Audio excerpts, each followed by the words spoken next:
यहाँ पर उपस्थित श्रीमान हीरालाल साकरवाल जी, सोनीलाल जी, गिराज प्रसाद जी, अशोक जी, श्रीमती पुष्पा मावर, सीता बुंदेल जी, सीतरमल जी, इन सभी का इस भव्य प्रोग्राम में मैं हार्दिक अभिनंदन करता हूं। और यहां पर हमारे भगवान तथागत गौतम बुद्ध, झलकारी बाई, भीमराव अंबेडकर और विद्या की देवी सरस्वती के चरणों में चरण वंदना करता हूं।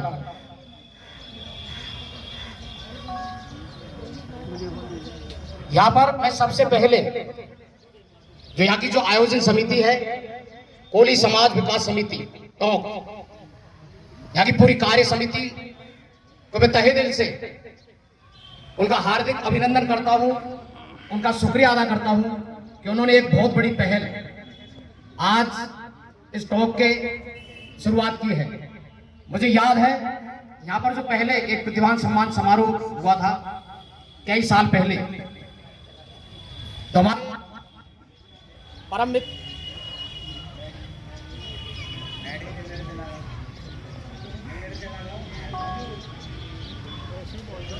बहुत कर देना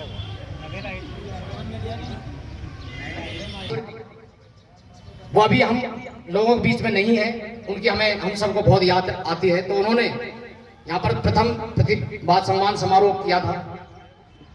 तो आज फिर से जो समिति के जो मेंबर्स हैं, श्रीमान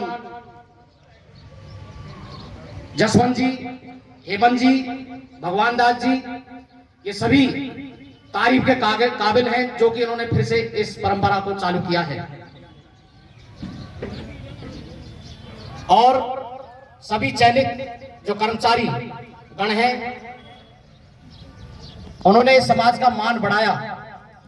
उन सभी के लिए यहाँ पर जो उपस्थित सभी से मैं निवेदन करूंगा कि आप उनके लिए दिल और मन से जोरदार तालियां बजाएं। और यहाँ पर जो बच्चे जो 10th है, 12th है, ग्रेजुएशन है, पीजी है, वो भी आने वाले समय में हमारे समाज का नाम रोशन करेंगे। मैं उनके लिए दिल और मन की गहराइयों से शुभकामनाएं देता हूं कि वो भी मन लगाकर पढ़ाई करें, जिससे कि वो समाज का नाम रोशन करें। आप जो प्रतिभावान बच्चे हैं, आप अपने आप के लिए और सभी से मैं निवेदन करूंगा कि आप उनके लिए भी तालियां बजाएं। और समिति जो इस प्रोग्राम को आयोजित कर रही है, आप ताली बजाने में कंजूसी ना करें, उनके लिए जोरदार तालियां बजाएं जो इस समिति आयोजन कर रही है। आप में से बहुत सारे लोग मेरे बारे में जानते होंगे, फेसबुक, व्हाट्सएप के बारे में। यदि आप नहीं जानते हैं तो मैं थोड़ा सा मेरे बारे में परिचय कराना चाहूंगा। मेरा नाम दीप राम महावर है। ये मेरा सौभाग्य है कि मैं टोंक में पिछले 23 साल से निवास कर रहा हूं। मुझे टोंक इतना रास आया कि मेरे में होम सिकनेस नहीं रही। आपको पता है मेरा मूल जो निवास है ग्राम पोस्ट चौर, तहसील टोड़ावी, जिला करौली है। लेकिन टोंक के लोग मतलब हृदय से और मन से स्वीकारते हैं और मोहब्बत करते हैं, इसलिए मैंने अपना जो परमानेंट जो एड्रेस है और मेरी जो कर्म भूमि है, मैंने टोंक को ही बना लिया।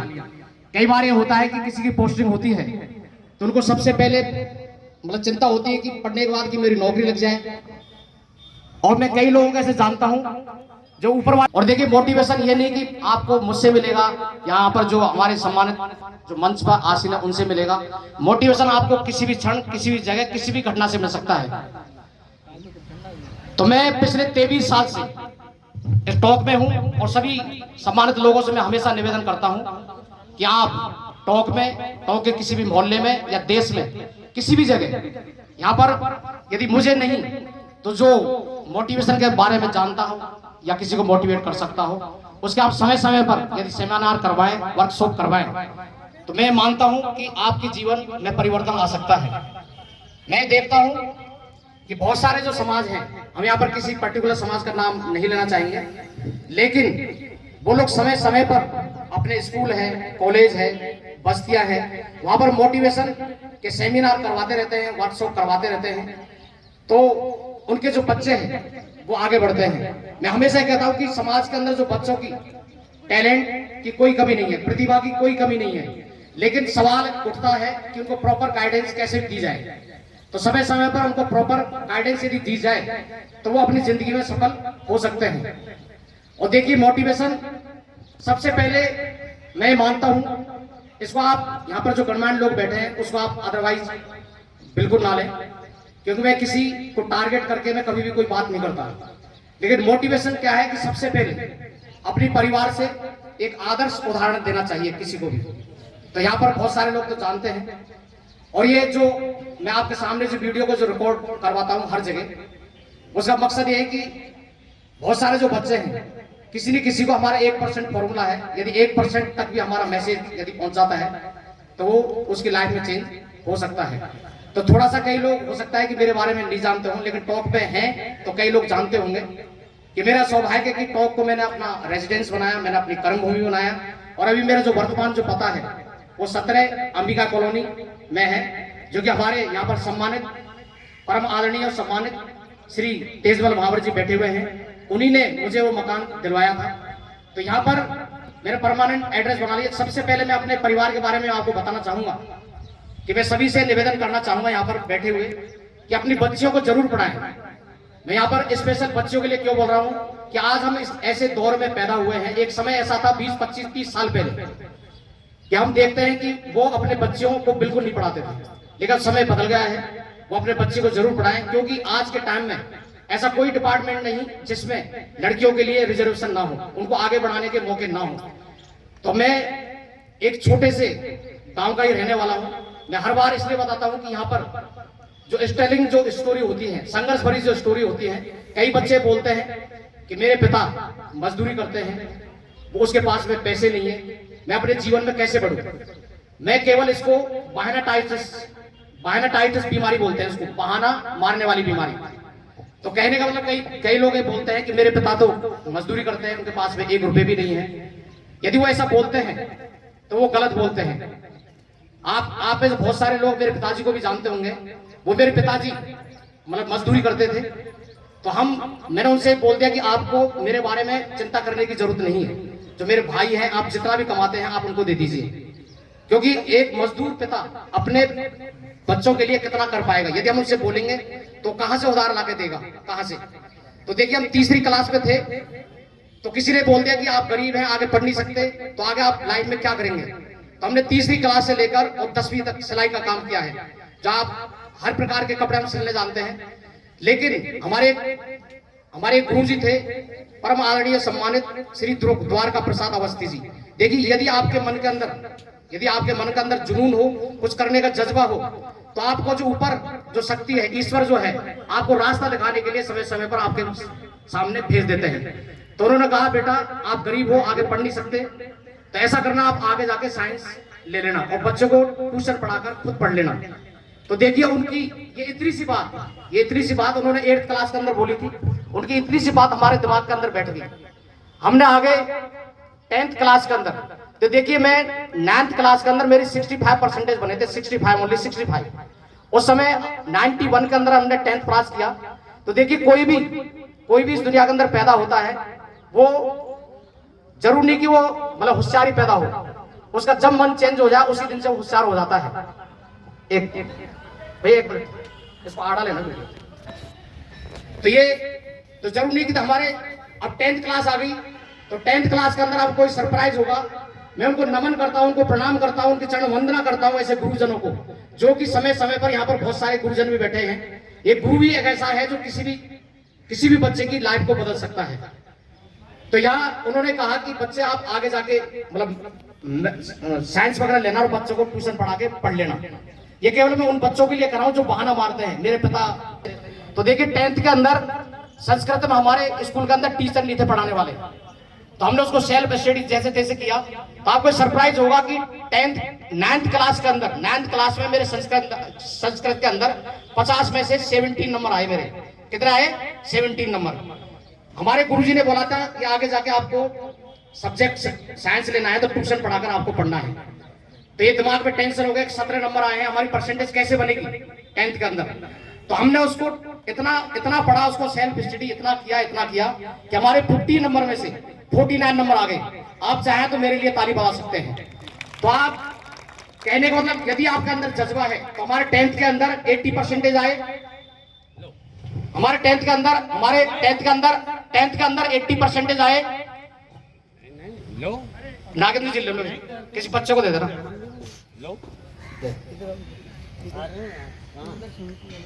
समिति यही है हमारे, नहीं समिति नहीं ये बोल दिए जो बात है हमारे लिए। तो किनकी तरफ से? अरे तो हम यहाँ पर उदाहरण इसलिए देते हैं कि जब 10th के अंदर हमने साइंस बैच ले लिया हमने, और फिर बाद में हमने पीटी की तैयारी की। आजकल पीटी होती नहीं है, जेई की एग्जाम होती है, प्री इंजीनियरिंग टेस्ट।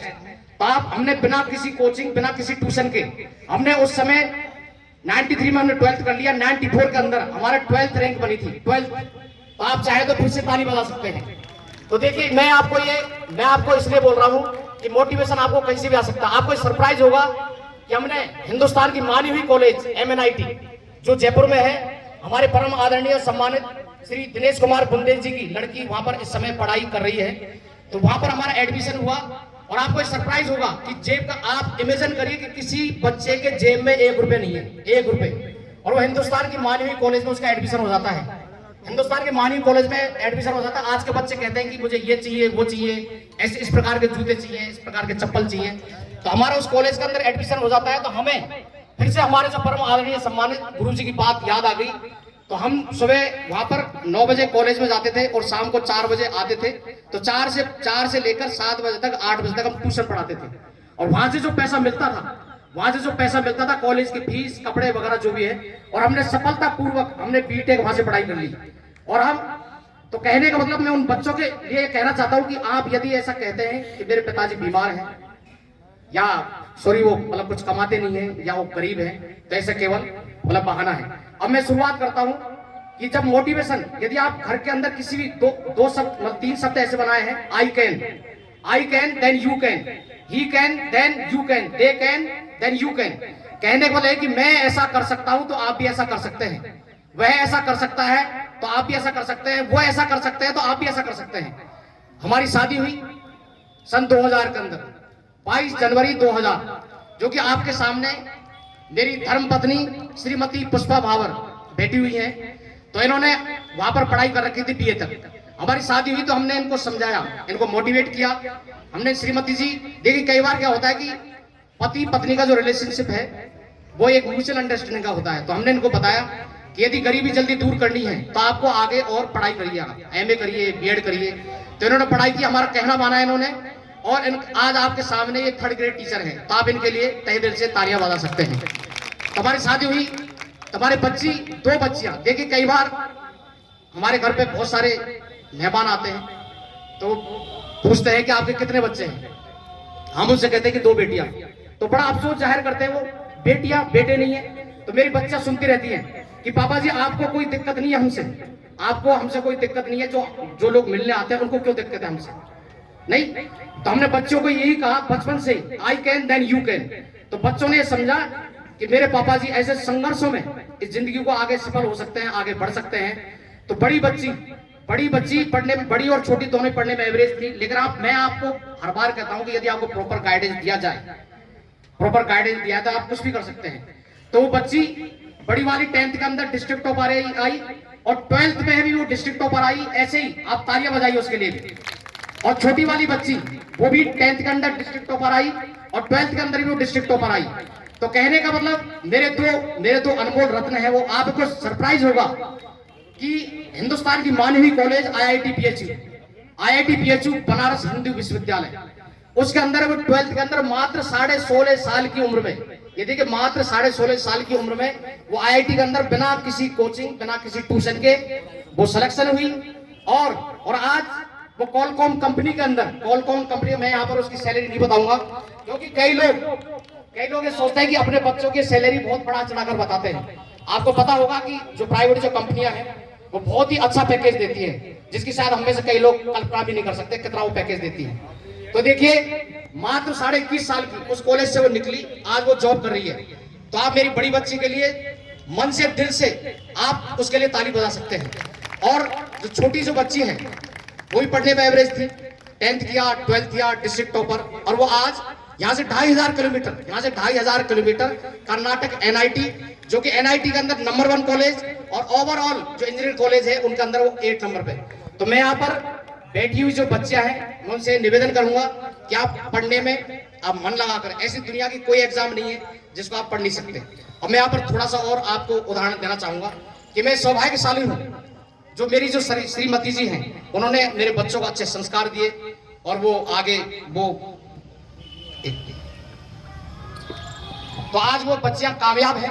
और देखिए कि हमने हर बार ये जहां भी जाता हूँ ये सामने ये बुक दिखाता हूँ आपको, बुक यहाँ पर इसके ऊपर लिखा हुआ है मोटिवेशनल बुक। ये मोटिवेशनल बुक हम लाखों की तादाद में पूरे देश भर के अंदर सॉफ्ट कॉपी के रूप में, हार्ड कॉपी के रूप में वहां पर दे चुके हैं। और इसके अंदर बहुत सारे उदाहरण, इसके अंदर आपको कैसे पढ़ना है, जीवन में कैसे आपको पढ़ना है, आपको जीवन में कैसे पढ़ना है, तो आप हम सब बच्चों को यहाँ पर दे रहे हैं। इसकी सॉफ्ट कॉपी हमने एक NGO रन कर रहे हैं, NGO, तो जिसका नाम है सेव अवर अर्थ फाउंडेशन, उस पर हमने इसकी सॉफ्ट कॉपी वहां पर दे दी है। और जीवन के अंदर, जीवन तभी आगे आपको बढ़ सकता है जो हम जीवन के अंदर, जो मेरी धर्मपत्नी है हमारे हर मिशन के अंदर साथ देती है। हम जो बिल्कुल गरीब हैं, जो झोपड़ पट्टी या प्लास्टिक की जो पन्नियों में जो लोग रहते हैं, जिनके पैरों में चप्पलें नहीं है, उनको हमसे जो संभव होता है उनको कपड़े, जूते, चप्पल, पेन, कॉपी, किताब हम उनसे मदद करते हैं। लेकिन आपको पता है कि अच्छे कामों में बहुत कम लोग साथ देते हैं। तो हम आपसे निवेदन करेंगे कि आप हमारे NGO से जुड़ें और जरूरतमंद लोगों की आप हेल्प करें। मैं आपको छोटी छोटी यहाँ पर 1-2 कहानियां सुनाकर मैं अपना स्थान लेना चाहूंगा, क्योंकि मोटिवेशन एक ऐसी चीज है जो आप यदि 24 घंटे मुझसे बोलने के लिए कहेंगे तो बिना किसी रिपीट के मैं आपको लगातार मैं बोल सकता हूँ। लेकिन ये मंच ज्यादा बोलने के लिए इजाजत देता नहीं है, क्योंकि बहुत सारे यहाँ पर लोग हैं वो भी आपको बोलेंगे। तो देखिए मैं यहाँ पर दो तीन छोटी कहानी मैं आपको बताना चाहूंगा कि कोई भी बच्चा पैदाइशी न तो होशियार होता है न कमजोर होता है। कोई भी बच्चा जब उसका मन चेंज हो जाए उसी दिन से वो होशियार हो जाता है, उसी दिन से। तो देखिए एक लड़की छोटी सी 8-9 साल की बच्ची उसके पिता को रोज देखती है, उससे पूछते हैं कि पापा आप कहाँ जाते हो, तो उसके पापा आप कहाँ जाते हो, तो उन्होंने कहा कि बेटा मैं कलेक्टर ऑफिस जाता हूँ। आप कलेक्टर ऑफिस क्यों जाते हैं, तो उन्होंने कहा बेटा अपन का एक बांध बन रहा है, यहाँ महाराष्ट्र की बात है, तो बांध बन रहा है तो उसका मैं मुआवजा लेने के लिए जाता हूँ। तो 9-10 साल की बच्ची ने बोला कि बेटा मतलब पापा मुझे भी कलेक्टर बनना है, जबकि बच्ची कोई पढ़ने में एवरेज थी तो वो भी कलेक्टर बन गई। और यहाँ पर एरा सेंगल आप गूगल के अंदर सर्च कर सकते हैं, एरा सेंगल, जो कि मोर देन 80% वो दिव्यांग है। आजकल दिव्यांग एक शब्द बना है जो कि वो क्या बोलते हैं, शरीर से डिसेबल्ड है। वो क्लास के अंदर पीछे बैठती है। तो एक बार उनके स्कूल के अंदर स्पीच देने के लिए एक कलेक्टर महोदय वहां पर गए थे, तो गुमसुम पीछे की साइड में बैठी रहती है। तो वहां पर कलेक्टर महोदय ने उससे पूछा कि बेटा आप ऐसे क्यों बैठे हैं, कि सारे बच्चे मुझे चढ़ाते हैं, मुझे चढ़ाते हैं क्योंकि मैं शरीर से मतलब दिव्यांग हूं, इसलिए मुझे। तो उस कलेक्टर महोदय ने उससे यही बोला कि बस इतनी सी बात, तो आपको इनको कुछ करके दिखाना है जिससे कि ये बच्चे आपको एक दिन सलाम ठोके।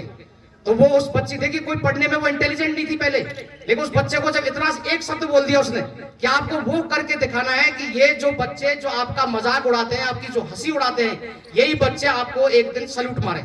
तो देखिए वो जो बच्ची है वो कलेक्टर बन गई, एरा सेंगल, आप गूगल के अंदर उसको सर्च कर सकते हैं। ऐसे ही आपने एक आरती डोगरा का नाम सुना होगा, आरती डोगरा, आप गूगल के अंदर उसको सर्च कर सकते हैं, आरती डोगरा।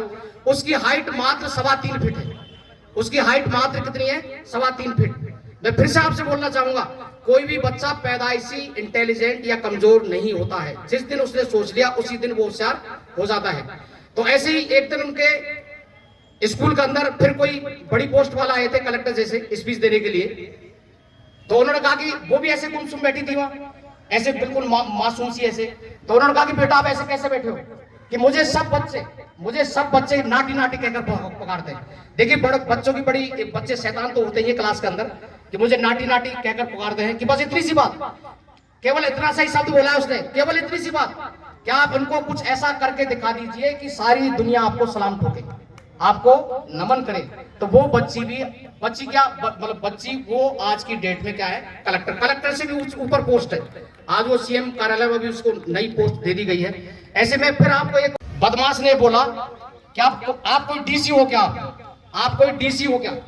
तो उस मासूम सी बच्ची ने पूछा कि डीसी क्या होता है, ये डीसी क्या होता है। तो उसने कहा बेटा डीसी डिस्ट्रिक्ट कलेक्टर होता है। पर ये डीसी मतलब क्या काम करता है कि ऐसे जो गुंडे हैं उनको जेल की सलाखों के पीछे भेज देता है।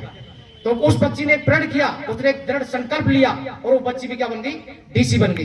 तो कहने का मतलब मोटिवेशन, मैं आपसे फिर से हाथ जोड़कर निवेदन करना चाहूंगा कि मेरी जो बातें हैं, चाहे वो एक बच्चा हो, चाहे 100 हो, चाहे 1000 हो, चाहे लाख हो, आप जगह जगह मोटिवेशन करवाएं, सब जगह करवाएं। और मैं एक हमारा जो समाज का जो बहुत ही एक ज्वलंत जो मुद्दा है, इन्होंने इन हमारे जो साथी हैं, हेमंत जी हैं, जसवंत जी हैं, इन्होंने बहुत ही हिम्मत वाला काम किया है। एक टॉक के लिए एक मिसाल कायम की है कि इन्होंने इस परंपरा को, मैं इनसे निवेदन करूंगा कि आने वाले टाइम में ये इसको कंटिन्यू रखें और हमसे जो बनेगा हम अपना सहयोग मतलब करते रहेंगे। हमारे समाज के अंदर एक सबसे बड़ी एक विडंबना है, मैं आपको एक छोटा सा उदाहरण यहाँ पर देना चाहूंगा। यहाँ पर जितने भी लोग बैठे हैं, मैं उनसे निवेदन करूंगा कि मेरी बातों का आप अदरवाइज ना लें। मैं उस जगह का नाम भी ले लूंगा क्योंकि उस जगह के, क्योंकि मेरा जो वीडियो सब जगह जाता है तो हो सकता है उस जगह के लोग नाराज हो जाएं। तो ऐसे में किसी के साथ गया था किसी बस्ती के अंदर, तो मेरे वो जान पहचान के थे। तो उन्होंने कहा कि दीपराम जी अपन एक बस्ती के अंदर घूमने चलते हैं। मैंने कहा चलो भाई। तो वहां पर एक कमरा था ऐसे छोटा सा, वहां पर एक महफिल जम रही थी। वहां महफिल का मतलब आप समझ गए होंगे। तो वहां पर महफिल चल रही थी। तो वहां पर ये जो बच्चा है सामने, इतना एक छोटा सा बच्चा उस कमरे के अंदर आया, छोटा सा बच्चा कमरे के अंदर आया। तो देखिए वहां पर एक सज्जन ने उस कप के अंदर उसको भी शराब डाल दी। मतलब क्या डाल दी, शराब डाल दी उसके अंदर। देखिए अपन कोई उपदेश देते नहीं है, क्योंकि उपदेश देना भी आजकल खतरनाक साबित हो सकता है। कई लोग कहते हैं कि मैं मेरी पीता हूं तो तुम तेरी पैसे थोड़ी पिलाऊंगा। लेकिन सवाल ये उठता है, मैंने उससे कहा भाई मैं आपको नहीं समझा रहा कि आप मत पियो उसको, मैं आपको मत पियो। लेकिन ये छोटा सा बच्चा आपने इसको कैसे डाल दी? आप इसको पढ़ाओ लिखाओ आगे बढ़ाओ, इसको आपने क्यों डाल दी? आपको सरप्राइज होगा। उसने मुझे ऐसा जवाब दिया, उसने कहा कि मेरे बाप ने मुझे पढ़ाया था क्या? मेरे बाप ने मुझे पढ़ाया था कि जो मैं इसको पढ़ाऊं, जैसे मैं कमा के खा रहा हूं वैसे ये कमा के खाएगा। तो कहने का मतलब आप जमाना बदल गया है। मैं आपको ये कोई अधिकार नहीं है।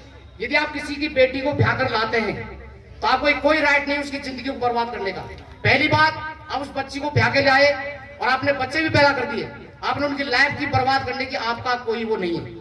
मैं यहाँ पर जितने भी लोग, देखिए मैं नशा करता हूँ, मैं खुलेआम आपसे बोल रहा हूँ, मैं नशा करता हूँ। आप में से कितने लोग नशा करते हैं? हाथ खड़ा करिए, कोई हाथ खड़ा नहीं करेगा, है ना। मैं नशा करता हूँ किसका? समाज सेवा का नशा करता हूँ। मैं समाज सेवा का नशा करता हूँ। क्योंकि अब मैं आपसे एक बात और कहना चाहूंगा कि अपने जितनी भी मैं सोशल एक्टिविटीज करता हूँ, पूरे देश के अंदर घूमता हूँ, चाहे गरीबों की सेवा करना है, मैं अपनी जेब से बहुत कम पैसे लगाता हूँ। मतलब मेरे जेब से मान लीजिए मैं पैसे नहीं लगाता हूँ। अब इसमें कई लोग कहेंगे कि दीपराम जी अपनी जेब से पैसे नहीं लगाते तो कोई आपको देते होंगे। आप देखिए मेरा जो सोशल स्टेटस है, मेरी जैसी नौकरी है, मेरी धर्मपत्नी की जो नौकरी है, नहीं उसके हिसाब से मेरे महीने का खर्चा कम से कम 10 से 15 हजार रुपए होना चाहिए। दारू पीने का, सिगरेट पीने का, गुटखा खाने का, ये मेरा सौभाग्य है कि मैं न तो दारू पीता हूँ, न सिगरेट पीता हूँ, न गुटखा खाता हूँ। 10 से 15 हजार रुपए उसके अंदर खर्च होंगे हर महीने, 10 से 15 हजार रुपए होंगे। मैंने उस पैसे का केवल रास्ता मोड़ा है, केवल क्या मोड़ा है? रास्ता। तो 10-15 आप 15 हजार रुपए यदि मानते हैं तो 1,80,000 रुपए हो जाते हैं। 1,80,000 रुपए उस पैसे का मैंने केवल रास्ता मोड़ा है। तो यहाँ पर जितने भी लोग यदि ड्रिंक करते हैं या कुछ भी करते हैं, मैं उनसे निवेदन करूंगा, यदि आप महीने के 3,000 के पीते हैं, 4,000 के पीते हैं, 5,000 के पीते हैं, आप केवल उसका 10%, यदि आप 3,000 के पीते हैं तो 10% होता है 300 रुपए। तो आप किसी गरीब बस्ती में कहीं भी आप 300 रुपए का, 100 रुपए का, 50 रुपए का उसको सामान, पेन, कॉपी, पेंसिल आप उसको दे दीजिए। आप जब गरीब बच्चे के चेहरे पर मुस्कान देखेंगे तो आपके दिल को ऐसा सगुन मिलेगा जो आपको 3,000 रुपए की बोतल पीने से नहीं मिलेगा। ये मैं गारंटी कर रहा हूं आपको। समाज सेवा का जो नशा है वो आपकी महंगी से महंगी दारू में पीने में नशा नहीं है। तो मैं लास्ट में आप सभी से, यदि मेरी बातों का किसी को अदरवाइज लिया हो तो मैं अपनी दिल की गहराइयों से मैं हाथ जोड़कर आपसे माफी मांगूंगा। और मैं सभी से निवेदन करूंगा, यदि किसी के अंदर कोई बुराई है, दारू गुटखे, हम कहते, बहुत सारे लोग कहते हैं कि हम गरीब हैं। आज हम देखते हैं हर घर के अंदर 1-1, 2-2 मोटरसाइकिल है और 50 रुपए, 60 रुपए, 100 रुपए, यहाँ तक 100 रुपए दिन भर मुंह चलाएंगे और थूक देंगे। दिन भर मुंह चलाएंगे। यदि बच्चा कहेगा पापा मुझे एक कॉपी चाहिए, पापा मुझे जूते चाहिए, पापा मुझे एक चप्पल चाहिए, उस बच्चे को फटकार देंगे, उसको ललकार देंगे कि मेरे पास पैसे नहीं है। ऊपर वाले से डरो, ऊपर वाले को हमें जवाब देना है। तो मैं आप सभी से निवेदन करूंगा, आप एक दिन में उसके लिए नहीं छोड़ सकते तो थोड़ा थोड़ा सा करके आप छोड़िए। ये मैं बच्चों से बोलना चाहूंगा, कई बच्चे कहते हैं कि सर हम पढ़ाई कैसे करें।